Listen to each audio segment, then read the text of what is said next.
അമ്മമാർ പലതും വിളിച്ചു പറയും. അതിന് അദ്ദേഹത്തിന് യാതൊരു മടിയുമില്ല, ഒരു ആരുടെയും മുഖം നോക്കത്തുമില്ല, അതെല്ലാം പറയും. അദ്ദേഹം കുറേ കാര്യങ്ങൾ വെട്ടി തുറന്ന് പറയാൻ തീരുമാനിച്ചാൽ വീണ്ടും ഒരിക്കൽ കൂടി പാർട്ടി കൂടുതൽ വിഷമവൃത്തത്തിലാകുകയല്ലേ ഉള്ളൂ. അറ്റകൈ പ്രയോഗത്തിന് പത്മകുമാറും തയ്യാറായി എന്ന് വരും. അദ്ദേഹത്തിന് 70 വയസ്സായി. ഇനി പാർട്ടിക്കകത്ത് വലിയ പദവികളൊന്നും അദ്ദേഹം പ്രതീക്ഷിക്കുന്നില്ല.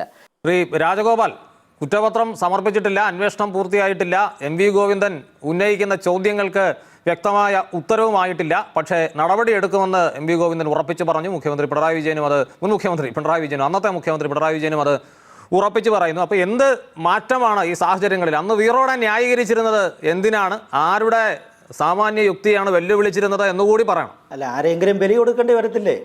ആരെങ്കിലും ബലി കൊടുക്കേണ്ടി വരും ഒരു കേസിൽ. ഇപ്പോൾ പാർട്ടി മെമ്പർഷിപ്പുള്ള ജില്ലാ കമ്മിറ്റി അംഗമായ പത്മകുമാറിനെ തന്നെ സ്കേപ്പ് കോട്ടാക്കിയേക്കാമെന്ന് വിചാരിച്ചു കാണും. അതല്ലാതെ വേറെ എന്താ പ്രത്യേകിച്ച് സാഹചര്യമൊന്നുമില്ല. ഇപ്പോഴും പത്മകുമാർ ജില്ലാ കമ്മിറ്റി അംഗമാണ്. അതേപോലെ തന്നെ ഇതിനകത്തിലെ കേസിലെ ഒരു പ്രതിസ്ഥാനത്തുമേ ഉള്ളൂ. പ്രതി എന്ന് പറയാൻ പറ്റുന്നില്ല. അദ്ദേഹം ദേവസ്വം ബോർഡിൻ്റെ പ്രസിഡൻ്റായിരുന്ന കാലത്ത് അവിടുത്തെ പാളികളൊക്കെ കൊണ്ടുപോയ സമയത്ത് അദ്ദേഹം അവരുടെ പ്രസിഡന്റ് സ്ഥാനത്തുണ്ടായിരുന്നത്. ഇതാണല്ലോ അദ്ദേഹത്തിൻ്റെ പേരിലുള്ള ആരോപണമെന്ന് പറയുന്നത്. അപ്പോൾ അങ്ങനെ വരുമ്പോൾ നടപടിയെടുക്കും ചോദ്യം. നാളെ ഒരു നടപടി ഉണ്ടാകും. പക്ഷേ പുറത്താക്കലിലേക്ക് പത്മകുമാറിൻ്റെ നടപടി പോകുമെന്നുള്ള കാര്യത്തിൽ എനിക്ക് യാതൊരു വിശ്വാസവുമില്ല. കാരണം എന്ന് പറഞ്ഞു കഴിഞ്ഞാൽ, പത്മകുമാറിനെ പുറത്താക്കി കഴിഞ്ഞാൽ പത്മകുമാറിൻ്റെ ഒരു സ്വഭാവം, നമ്മളപ്പോൾ ആ ജില്ലയിലൊക്കെ വർക്ക് ചെയ്തതുകൊണ്ടും പത്മകുമാറിനായിട്ട് അടുത്ത് പരിചയമുള്ളതുകൊണ്ട് ഞാൻ പറയുകയാണ്. പത്മകുമാർ ഇന്ന് മാതൃഭൂമി കൊടുത്ത വാർത്ത പറഞ്ഞതുപോലെ പത്മകുമാർ പലതും വിളിച്ചു പറയും.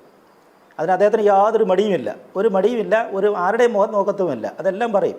ഇന്ന് തന്നെ പറഞ്ഞില്ലേ, പാർട്ടിയിലും അധികാരത്തിലും ഉന്നതനായ ആൾ. ഇതിക്കുള്ള എന്താ തെളിച്ച് പറയേണ്ടത്? അതാരാണെന്നുള്ളത് പിന്നെയും നമ്മൾ പ്രത്യേകിച്ച് അന്വേഷിച്ച് പോകേണ്ടതല്ലോ. പാർട്ടിയിലും കൊള്ളാം, അധികാരത്തിലും ഉന്നതനായ ഒരാളാണ് എന്നെ തിരിച്ചു വിളിച്ചതെന്നാണ് പറഞ്ഞത്. കാരണം അദ്ദേഹത്തിന് അറിയാമായിരുന്നു പത്മകുമാറും അതേപോലെ ക്രമസമാധാന ചുമതലയുണ്ടായിരുന്ന ശ്രീജിത്തും അവിടെ നിന്ന് കഴിഞ്ഞാൽ അവിടെ യുവതി പ്രവേശനം സാധ്യമാകത്തില്ലെന്ന് അറിയാമായിരുന്നു. അപ്പോൾ അതുകൊണ്ടാണ് അദ്ദേഹത്തെ തിരിച്ചു വിളിച്ചത്. ഇനി നടപടിയെടുക്കുക എന്ന് പറഞ്ഞാൽ പുറത്താക്കലല്ല, അല്ലാതെ തന്നെ സംഘടനാ രീതിയിൽ ഒരുപാട് നടപടിക്രമങ്ങളുണ്ടല്ലോ. അങ്ങനെ വല്ല ബ്രാഞ്ച് കമ്മിറ്റിയിലേക്ക് താഴ്ത്തുകയോ അങ്ങനെയൊക്കെയുള്ള കാര്യങ്ങളൊക്കെ ഉണ്ടായി കഴിഞ്ഞാൽ പോലും പത്മകുമാർ അടങ്ങിയിരിക്കുമെന്നുള്ള കാര്യത്തിൽ എനിക്കൊരു വിശ്വാസമില്ല. കാരണം എന്ന് പറഞ്ഞാൽ അദ്ദേഹത്തിന് ചില ചോദ്യങ്ങളുണ്ട്, ഇതിനകത്തിൽ പ്രധാനപ്പെട്ട ചില ചോദ്യങ്ങളുണ്ട്. അദ്ദേഹം ഒരു ചോദ്യം ചോദിക്കുകയാണ്, ഈ കേസിലെ 1-ാം പ്രതിയായ ഉണ്ണികൃഷ്ണൻ പോറ്റി ഇന്ന് വരെ എൻ്റെ വീട്ടിൽ വന്നിട്ടുണ്ടോ? ആറന്മുളയിലെ എൻ്റെ വീട്ടിൽ വന്നിട്ടുണ്ടോ? നിങ്ങൾ ആരെങ്കിലും കണ്ടിട്ടുണ്ടോ? ഒരു ചിത്രം കണ്ടിട്ടുണ്ടോ? അങ്ങനെ കണ്ടിട്ടില്ലല്ലോ. അതേസമയം നാളെ ഈ സംസ്ഥാന കേന്ദ്ര നേതാവായ തോമസ് ഐസക്കിൻ്റെ അധ്യക്ഷതയിലാണ് യോഗമെന്ന് പറയുന്നു. പത്തനംതിട്ടയിൽ ഒരു ജില്ലാ സെക്രട്ടറി ഉണ്ട് പാർട്ടിക്ക്, രാജീവ് എബ്രഹാം എന്ന് പറയുന്ന 4 തവണ റാന്നി MLA ആയിട്ടിരുന്ന ആളാണ് അദ്ദേഹം ഉണ്ടാവുമല്ലോ അവിടെ. പാർട്ടി ജില്ലാ സെക്രട്ടറി ഉണ്ട്. പാർട്ടി ജില്ലാ സെക്രട്ടറി എത്ര തവണ ഉണ്ണികൃഷ്ണൻ പോറ്റിയുടെ വീട്ടിൽ പോയിട്ടുണ്ട്? ചിത്രങ്ങൾ വന്നിട്ടില്ലേ? ധാരാളം ചിത്രങ്ങൾ വന്നിട്ടുണ്ട്. അവിടുത്തെ നൂലുകെട്ട്, അദ്ദേഹത്തിൻ്റെ അച്ഛൻ്റെ പിറന്നാൾ, ആ സമയത്ത് എന്തൊക്കെ അവിടെ കിടന്ന് ആപ്പിളെടുത്ത് കൊടുക്കുന്നതായിട്ടോ എന്തൊക്കെയോ കുറേ പടങ്ങളൊക്കെ വന്നിട്ടുണ്ട്. പത്മകുമാറിന് സ്വാഭാവികമായിട്ട് ചോദിക്കുന്ന ചോദ്യങ്ങളല്ലേ. അപ്പം നിങ്ങളുടെ പേരിലൊക്കെ ആരോപണങ്ങളില്ലേ? ഇതൊന്നുമല്ലെങ്കിൽ അന്ന് ദേവസ്വം മന്ത്രിയായിരുന്ന കടകംപള്ളി സുരേന്ദ്രൻ തന്നെ പോയിട്ടില്ലേ? നാട്ടുകാരെന്നെ സാക്ഷ്യപ്പെടുത്തുന്നു, ഒട്ടേറെ ചിത്രങ്ങളും വന്നിട്ടുണ്ട്. അപ്പോൾ അവർക്കാർക്കും ഇല്ലാത്ത അയിത്തം കുറ്റാരോപിതനായ എൻ്റെ മേൽ മാത്രം എന്തുകൊണ്ട് വരുന്നു എന്നൊരു ചോദ്യം നാളെ പത്മകുമാർ ചോദിക്കാം. നടപടിയെടുത്താൽ, പുറത്താക്കിയാലോ, അല്ലെങ്കിൽ അദ്ദേഹത്തിന് തോന്നുകയാണ് എന്നെ ജില്ലാ ബ്രാഞ്ച് കമ്മിറ്റിയിലേക്ക് തരം താഴ്ത്തിയത് എനിക്കും അപമാനകരമാണെന്ന് തോന്നിക്കഴിഞ്ഞാൽ അങ്ങനെ ചോദ്യം അദ്ദേഹം ചോദിക്കും. സ്വാഭാവികമായിട്ടും ചോദിക്കുന്ന ആളാണ്. അത് നമ്മൾ കണ്ടതാണ്, പല സമയത്തും കണ്ടതാണ്. ശരിക്കും SIT അന്വേഷണം തന്നെ കൃത്യമായിട്ട് കൊണ്ടുപോയത് ആരാണ്? ഞാൻ പറയുന്നത് SITയുടെ ടീമിൻ്റെ ഭാഗമായിരുന്നു അദ്ദേഹം. കേസിൽ പ്രതിസ്ഥാനത്തൊക്കെ ഉണ്ടെങ്കിലും SITയുടെ അന്വേഷണത്തെ പോലും കൃത്യമായിട്ട് കൊണ്ടുപോയതിനകത്ത് പത്മകുമാറിനൊരു പങ്കുണ്ടായിരുന്നു. ഓരോ സമയത്തും അദ്ദേഹം പറഞ്ഞ വാർത്തകൾ കേട്ടില്ലേ? ശബരിമല സ്വർണ്ണക്കൊള്ള പുറത്തു വന്ന സമയത്ത് ഉണ്ണികൃഷ്ണൻ പോറ്റിയെ സന്നിധാനത്ത് കൊണ്ടുവന്നത് ആരാണ്? കൃത്യമായിട്ട് പറഞ്ഞല്ലോ അദ്ദേഹം. 2007 ആലപ്പുഴക്കാരൻ ഒരു കീഴ്ശാന്തിയുടെ സഹായിയായിട്ട് കൊണ്ടുവന്നു. അപ്പോൾ ബാംഗ്ലൂരിൽ ഒക്കെ ക്ഷേത്രങ്ങളിലുള്ള തന്ത്രിയായിട്ട് ഉണ്ടായിരുന്ന ഒരാൾ, അദ്ദേഹത്തിൻ്റെയൊക്കെ പരിചയം ഉണ്ടായിരുന്നു. പോരെ, കൃത്യമായിട്ട് കൊണ്ടുവന്നിട്ടുണ്ട്. രണ്ടാമതാണ് ഈ ദൈവതുല്യർ പ്രയോഗം വരുന്നത്. ദൈവതുല്യർ പ്രയോഗത്തിൽ ഇത് തന്നെയാണ് സംഭവിച്ചത്. ദൈവതുല്യരെന്ന് പറഞ്ഞു കഴിഞ്ഞാൽ ശബരിമലയിലെ ദൈവതുല്യരെന്ന് പറഞ്ഞ അവിടുത്തെ പൂജാരികളായിരിക്കാം, ഒരു പക്ഷെങ്കിൽ മേൽശാന്തിയോ അല്ലെങ്കിൽ തന്ത്രിയോ ഒക്കെ ആയിരിക്കാം. അങ്ങനെ വരെ വ്യാഖ്യാനിക്കാം. കാരണം ഇത് ഒരു ഭക്തനാണ് കേട്ടോ. മുമ്പേ ജോർജ് ഘോഷ് പറഞ്ഞതുപോലെ അദ്ദേഹത്തിൻ്റെ ഹരിവരാസനം എഴുതിയ കുടുംബത്തിൽ പിറന്ന ആളാണ്.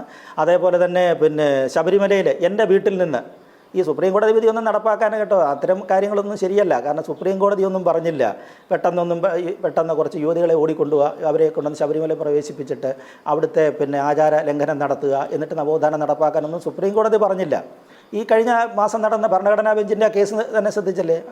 അതിനകത്ത് എന്താണ് കൃത്യമായിട്ട് പറയുന്നത്? എന്തിനാണ് ഈ ഹർജി അന്നേ വലിച്ചെളി കളയണമെന്നായിരുന്നു അന്നത്തെ 9 അംഗ ജഡ്ജിമാരുടെ ആ വിധിനകത്ത് അവരുടെ പരാമർശം വന്നിരിക്കുന്നത്. ഇത് ആവശ്യമില്ലാതെ ശബരിമല തർക്ക വിഷയമാണ്. നമ്മളതിൽ പക്ഷം ചേരാതെ പറഞ്ഞാൽ തന്നെ പത്മകുമാറിന്റെ വിഷയത്തിലെ ആത്മാർത്ഥത വളരെ കൗതുകകരമാണ്. കാരണം സുപ്രീം കോടതിയുടെ ഒരു ഉത്തരവ് ഉണ്ടാകുന്നു, അത് നടപ്പിലാക്കാൻ പത്മകുമാർ കൂടി അംഗമായ പാർട്ടി നേതൃത്വം നൽകുന്ന സർക്കാർ തീരുമാനിക്കുന്നു. പക്ഷേ അത് നടപ്പിലാക്കാതിരിക്കാനാണ് പത്മകുമാർ ശ്രമിച്ചതെന്ന് പത്മകുമാർ തന്നെ അന്നും ഇന്നും എന്നും പറയുകയും ചെയ്യുന്ന വളരെ വിചിത്രമായൊരു സമീപനവും നിലപാടുമായിരുന്നു CPM-കാരനായ പത്മകുമാറിനുണ്ടായിരുന്നു. അതെ അതെ. പക്ഷേ അദ്ദേഹം അച്ചടക്കമുള്ള ഒരു പ്രവർത്തകനായിരുന്നു അന്നും പത്മകുമാർ അച്ചടക്കമുള്ള പാർട്ടി പ്രവർത്തകനാണ്. കാരണം എന്ന് പറഞ്ഞു കഴിഞ്ഞാൽ കൊല്ലം ജില്ലയിൽ നിന്ന് പത്തനംതിട്ട വിഘടിച്ച് മാറിയ ശേഷം, അതായത് പത്തനംതിട്ടയെ കൊല്ലത്തു നിന്നാണല്ലോ മാറ്റി വന്നത്. ആ സമയം മുതൽ പത്മകുമാർ ഈ പാർട്ടിയുടെ ഭാഗമാണ്. അദ്ദേഹത്തിന് 70 വയസ്സായി. ഏതാണ്ട് 10, 40, 45, 50 ഏതാണ്ട് 50-ലേറെ വർഷത്തെ പാരമ്പര്യമുണ്ട് ഈ പാർട്ടിയുമായിട്ട്.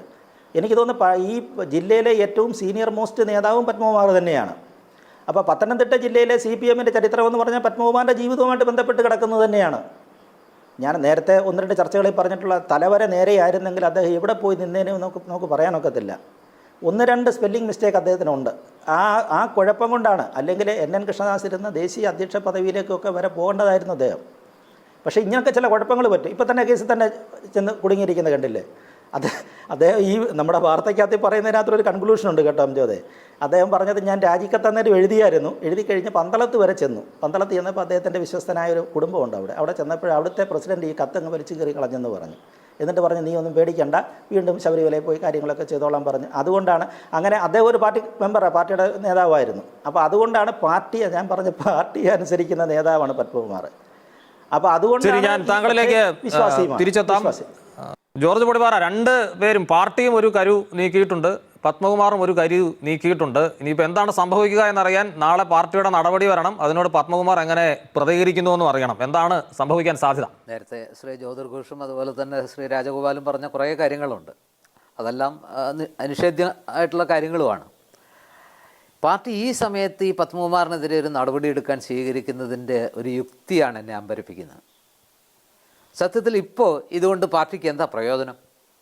ഒരുപക്ഷെ പത്മകുമാറിനെ പ്രകോപിപ്പിച്ച് അദ്ദേഹം കുറേ കാര്യങ്ങൾ വെട്ടിത്തുറന്ന് പറയാൻ തീരുമാനിച്ചാൽ വീണ്ടും ഒരിക്കൽ കൂടി പാർട്ടി കൂടുതൽ വിഷമവൃത്തത്തിലാകുകയല്ലേ ഉള്ളൂ.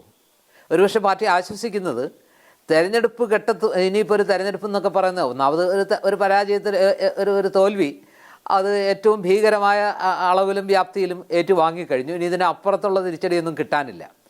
ഇനി പത്മകുമാറിന് എന്തെങ്കിലും പറയാനുണ്ടെങ്കിൽ അദ്ദേഹം ഇനിയൊരു തെരഞ്ഞെടുപ്പ് വരണമെന്നുണ്ടെങ്കിൽ ഏതാണ്ട് 3 വർഷത്തെ ലോക്സഭാ തെരഞ്ഞെടുപ്പിലേക്ക് ഒരു 3 വർഷത്തെയും മറ്റു തെരഞ്ഞെടുപ്പുകളിലേക്ക് ഏതാണ്ട് 5 വർഷത്തിനടുത്തും സമയമുണ്ട്.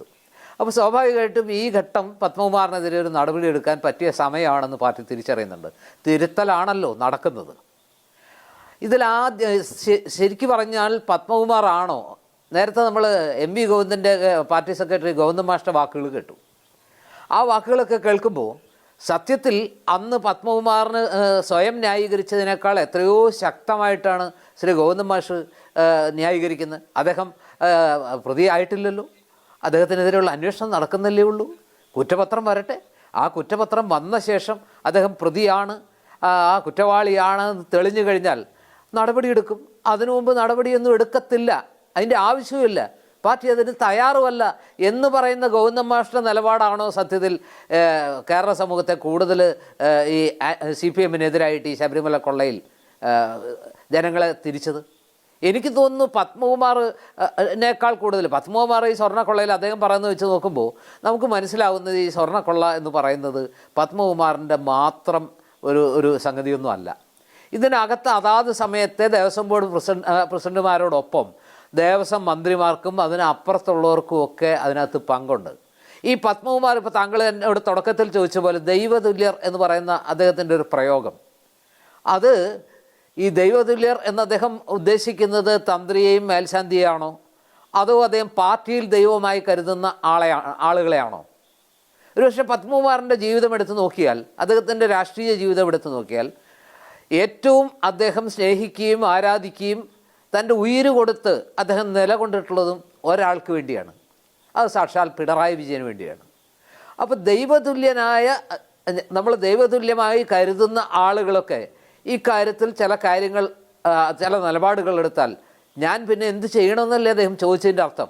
അത് തന്ത്രിയിലേക്കോ മേൽശാന്തിയിലേക്കോ ആണെങ്കിൽ ശരി, പക്ഷെ അതിനപ്പുറത്തേക്ക് പാർട്ടിയിലെ ദൈവത്തിന് നേരെയാണെങ്കിൽ ഇതിനകത്ത് ആരായിരിക്കും പത്മകുമാറിൻ്റെ കാഴ്ചപ്പാടിൽ അദ്ദേഹത്തിൻ്റെ മനസ്സിലുള്ള യഥാർത്ഥ കക്ഷി? അത് പിണറായി വിജയനാണെങ്കിൽ നാളെ നടപടിയെടുത്ത് പത്മകുമാറിനെ പുറത്താക്കാനൊക്കെ തീരുമാനിച്ചാൽ അദ്ദേഹത്തിനെതിരെ ശ്രീ രാജഗോപാൽ പറഞ്ഞതുപോലെ ക്ഷമിക്കണം, അദ്ദേഹത്തിനെതിരെ ചെറിയ നടപടികളൊക്കെ എടുത്ത് അദ്ദേഹത്തെ ബ്രാഞ്ച് കമ്മിറ്റിയിലേക്കോ ലോക്കൽ കമ്മിറ്റിയിലേക്കൊക്കെ തരം താഴ്ത്തുകയാണെങ്കിൽ ഒരുപക്ഷെ പത്മകുമാർ ഒട്ടൊക്കെ ഒരു സംയമനം പാലിച്ചെന്ന് വരാം. മറിച്ച് അറ്റകൈ പ്രയോഗത്തിനാണ് പാർട്ടി മുതിരുന്നതെങ്കിൽ അറ്റകൈ പ്രയോഗത്തിന് പത്മകുമാറും തയ്യാറായി എന്ന് വരും. അദ്ദേഹത്തിന് 70 വയസ്സായി. ഇനി പാർട്ടിക്കകത്ത് വലിയ പദവികളൊന്നും അദ്ദേഹം പ്രതീക്ഷിക്കുന്നില്ല. ജീവിതത്തിലും അദ്ദേഹത്തിൻ്റെ പുരുഷാർത്ഥമൊക്കെ പൂർത്തിയായി എന്നാണ് ഞാൻ വിചാരിക്കുന്നത്. ഇനി പ്രത്യേകിച്ച് എന്ത് നേടാനാണ്? ഇനി അദ്ദേഹത്തിന് കാര്യമായിട്ടൊന്നും നേടാനില്ല.